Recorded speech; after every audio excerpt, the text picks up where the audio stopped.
Hello বন্ধুরা, আপনারা সবাই কেমন আছেন? আশা করি ভালো আছেন। আমিও ভালো আছি। আবারও চলে এলাম নতুন একটা রেসিপি নিয়ে আপনাদের সামনে। আজ বাজার থেকে একটা বড় সাইজের কাতলা মাছ নিয়ে এসেছি।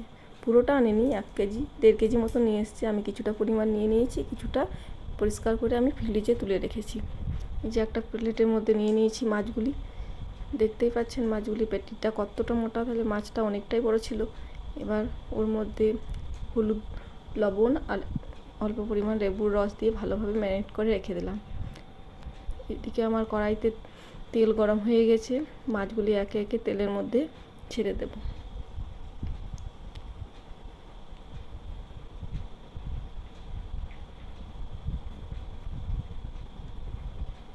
এই যে মাছ তেলের মধ্যে সব দিয়ে দিয়েছি। এবার এক পাশটা ভাজা হয়ে এসেছে, আর এক পাশটা ভেজে নেব। উল্টিয়ে দেব। মাছগুলি খুব একটা কড়া করে ভাজবো না, হালকা করে ভেজে নেব। এবার নিয়ে নিয়েছি রসুন, আদা, কাঁচা লঙ্কা আর একটা মিডিয়াম সাইজের পেঁয়াজ কেটে নিয়েছি। দই, পরিমাণ মতো দই, আর 4-5টা কাজু, 4-5টা আমন্ড। এবার রসুন, আদা, লঙ্কা একটা মিক্সার গ্রাইন্ডারে ভালোভাবে পেস্ট করে নেব। এই যে আদা রসুন লঙ্কার পেস্ট আমার রেডি হয়ে গেছে। এবার দিয়ে দেবো পেঁয়াজ, কেটে রাখা পেঁয়াজটাও পেস্ট করে নেব। পেঁয়াজেরও পেস্ট রেডি হয়ে গেছে। এই যে মাছ আমার ততক্ষণে ভাজা হয়ে গেছে। এবার একটা প্লেটের মধ্যে তুলে রাখবো। এই যে মাছগুলি সব ভেজে তুলে রেখেছি। এবার ওই তেলের মধ্যে দিয়ে দেবো 2টো শুকনো লঙ্কা, একটা তেজপাতা, 4-5টা মতন লবঙ্গ আর 4-5টা এলাচ দিয়ে ভালোভাবে কিছুক্ষণ নাড়াচাড়া করব।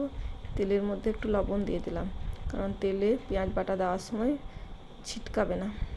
আপনারাও চাইলে দিয়ে দিতে পারেন। এই যে বেটে রাখা পেঁয়াজ দিয়ে দিলাম। এবার তেলের মধ্যে ভালোভাবে নাড়াচাড়া করব।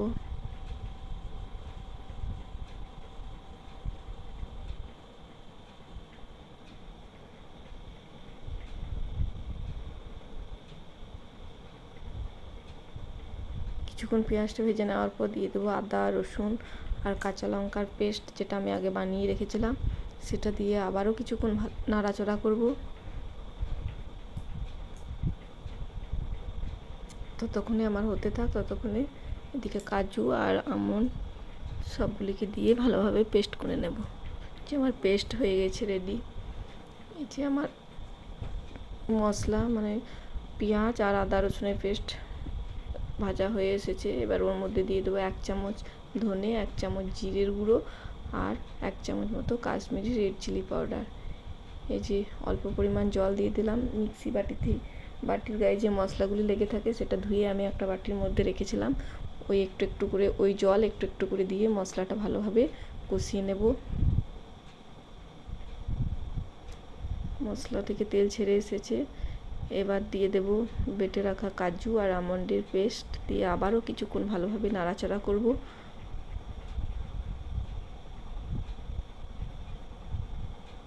অল্প পরিমাণ হলুদ দিয়ে দিলাম, আপনারা চাইলে দিতেও পারেন নাও পারেন। আমি একটু দিলাম, কারণ একটু সাদা সাদা লাগে দেখতে, তাই একটু আমরা হলুদ দিয়ে দিই।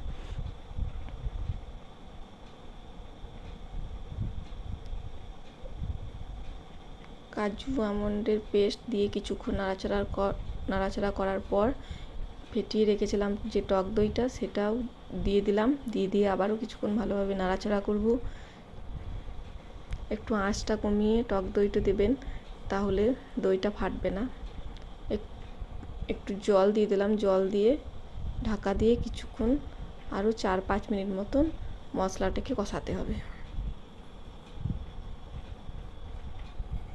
এই 4-5 মিনিট পর ঢাকা খুলে দেখলাম মশলা থেকে তেল ছেড়ে এসেছে। আবারও কিছুক্ষণ ভালোভাবে নাড়াচাড়া করব যতক্ষণ না আমার জলটা শুকিয়ে আসছে।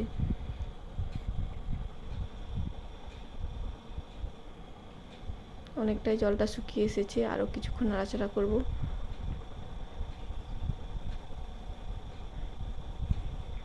1 চামচ মতো দিয়ে দিলাম চিনি দিলে দই কাতলার স্বাদটা খেতে সুন্দর হয়।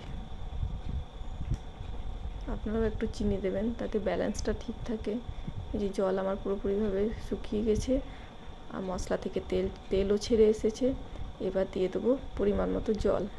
আপনারা যেরকম গ্রেভি রাখতে চান সেরকম জল দেবেন। আমি পরিমাণ মতো জল দিয়ে দিয়েছি।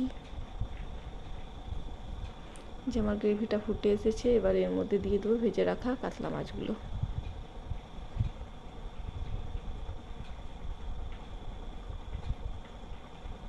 মাছগুলিকে ভালোভাবে গ্রেভির মধ্যে একটু ডুবিয়ে দিলাম। আবারও কিছুক্ষণ ঢাকা দিয়ে দেবো, 3-4 মিনিট মতো ফুটতে দেবো। একটু আঁচটা কমিয়ে দিলাম। 3-4 মিনিট পর ঢাকা খুলে দেখলাম গ্রেভি থেকে, ঝোল থেকে তেল ভেসে এসেছে। আমার দই কাতলা রেডি হয়ে গেছে। উপর থেকে 1 চামচ মতো ঘি ছড়িয়ে দিলাম। ঘিটাকে গ্রেভির মধ্যে ভালোভাবে মিশিয়ে নিলাম। দেখতেই পাচ্ছেন কি সুন্দর, যেরকম সুন্দর দেখতে হয়েছে খেতেও সেরকম সুস্বাদু হয়েছে। হয়ে গেছে আমার দই কাতলা রেডি। এবার একটা সার্ভিং বোলের মধ্যে ঢেলে গরম গরম ভাতের সাথে সার্ভ করব। দেখতেই পাচ্ছেন কত সুন্দর লাগছে দেখতে। যেরকম সুন্দর দেখতে সেরকম সুন্দর খেতেও হয়েছিল। টাটা, আবার দেখা হবে অন্য কোনো দিন অন্য কোনো নতুন রেসিপি নিয়ে। ততক্ষণে সবাই ভালো থাকবেন, সুস্থ থাকবেন।